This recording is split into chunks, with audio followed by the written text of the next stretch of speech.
There are paper airplanes, and then there are John Collins' paper airplanes. Marvels that return to sender, sideways and somersaulting. A plane that seems to fly like a bat. And one that soars and soars. I'm John Collins, the paper airplane guy.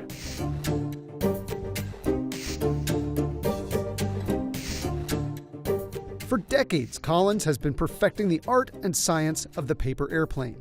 I just love figuring out how things fly. There's a number of things you can watch fly when you're a kid, insects to birds to full-size planes, and they all fly using slightly different mechanisms, and that was just endlessly fascinating for me. And the idea that you could fold a flying machine from this really modest resource, a piece of paper. People are throwing it away by the tons. You could grab a piece and reuse that and make a flying machine out of it. After going about as far as I could go folding planes, I decided I needed to study this other field, this art called origami. So I worked on that for about 10 years, learning what was to learn there, and then took all those folding techniques back to paper airplanes with an idea toward making, a set of really great high-performance planes that if all you had was paper, you could just make some high-performance flying machines. Collins makes one of the most high-performance paper airplanes. 6 years ago, he set a new world record for distance by designing and folding this astounding long-distance glider. It was thrown by quarterback Joe Ayoub. There it is. There it is. We are all over that one. That's going to do it. Get up there, get up there, get up there, get up there, get up there!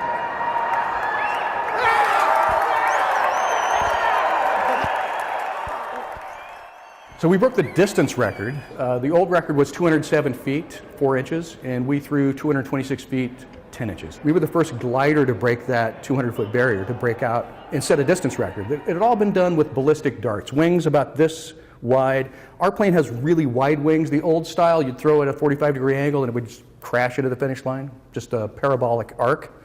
My plane takes 9 seconds to do that. And so it's a real difference in approach. If you watch the world record throw, it gets launched level, climbs on its own, and then really flares and flies for that last third. So it's a real flying machine as opposed to the ballistic dart that could just roll any direction and just kind of crash. Collins stopped by the Wired studio to fly the distance glider and some of the other planes in his new book, The World Record Paper Airplane, and to demonstrate how a humble piece of paper can become any number of thrilling toys in minutes. People always think I have top secret paper here. So all my planes are designed with just regular old 8.5 by 11, 20-pound paper in mind. The basics are the basics. Accurate folding, line up the edges correctly, be really precise about what you're doing. And then overall symmetry is super important. This is going to be the world record plane. It's named after my wife. It's named Suzanne. It starts out with a couple of diagonal folds. A short side of the paper up. We're going to take the top of the page and put it against the side of the page. We're going to make 2 diagonal folds here. So let's practice on the other side, shall we? I'm going to move this corner over, line up the top corner, and then swing this guy into position. And as a double check, I can see where my other diagonal is ending and sweep down that way. Now I've got nice tight corners everywhere, nice sharp creases.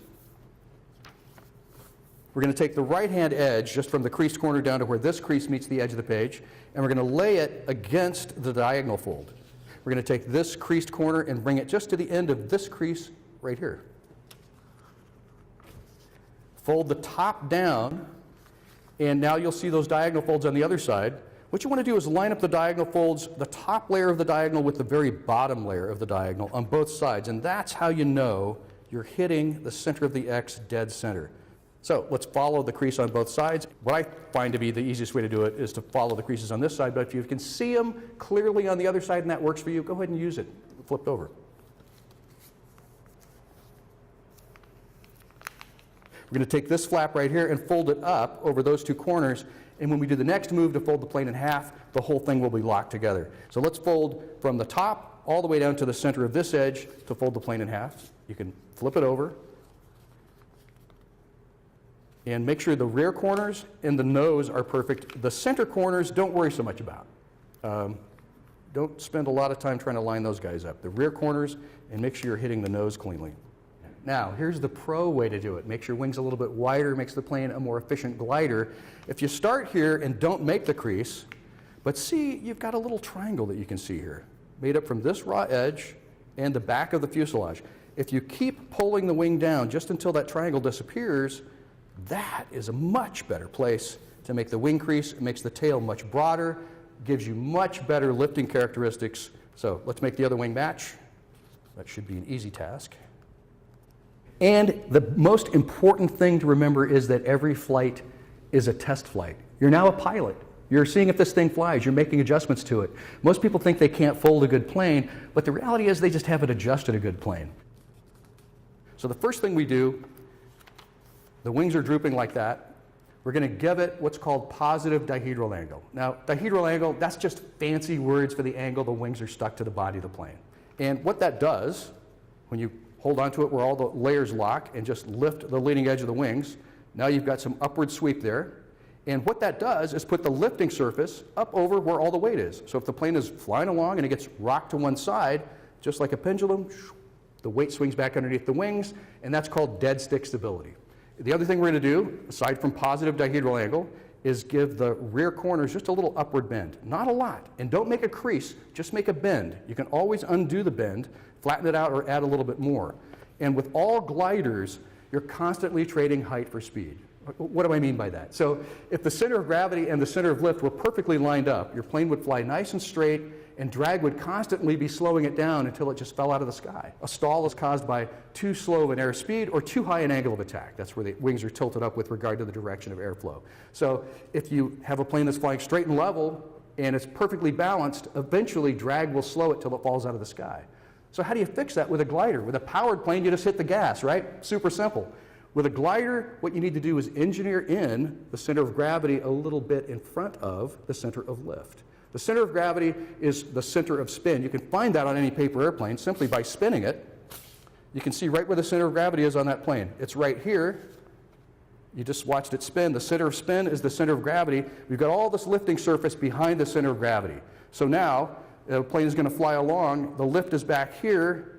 It pitches the nose downward as the plane's going forward. What does that do? That allows me to gain speed. The plane is being slowed. Now I'm pointing the nose at the ground, gaining speed, which is good, but now I keep gaining speed at 9.8 meters per second. It's going to crash into the ground really hard. So I bend in some up elevator back here. And the air goes down, the top of the wing hits that bend, gets kicked up, which pushes the tail down, which lifts the nose, and voila, now the nose is level again. So enough up elevator so at the right speed, the plane noses up enough to just achieve horizontal stability. That's the whole trick with any glider. You're constantly balancing that center of gravity, center of lift, and a little bit of up elevator to get that perfect flight. But not all of Colin's planes are about distance. Some, like his Boomerang models, are fun in smaller spaces, thanks to some interesting aerodynamics. The Boomerang plane, this one is great because it'll circle either direction and it loops. The basic trick with this one is that the center of gravity is very, very close to the center of lift. So all I need to do is add just a tiny bit of up elevator here. And the other thing has to do with something we talked about before, which is dihedral angle. Now, most good planes have positive dihedral, which gets the plane to rock back to neutral. But the Boomerang plane, the wings are drooping. So if I throw it leaned over, it does not self-correct. It stays leaned over. Then you have to imagine what a climb is going to look like leaned over. It's going to look like a circle that way, or a circle that way, or a loop. It's all the same trick. And then Boomerang 2. So this plane is made to fly out, flip over, and fly back upside down. It accomplishes that because it's really a failure of a paper airplane. I was trying to do landing gears on the Boomerang 1, and that's these guys here, and that puts too many layers toward the rear. So this is extremely tail heavy, and it does that crazy tip stall out there. So flying out, positive dihedral on the way out.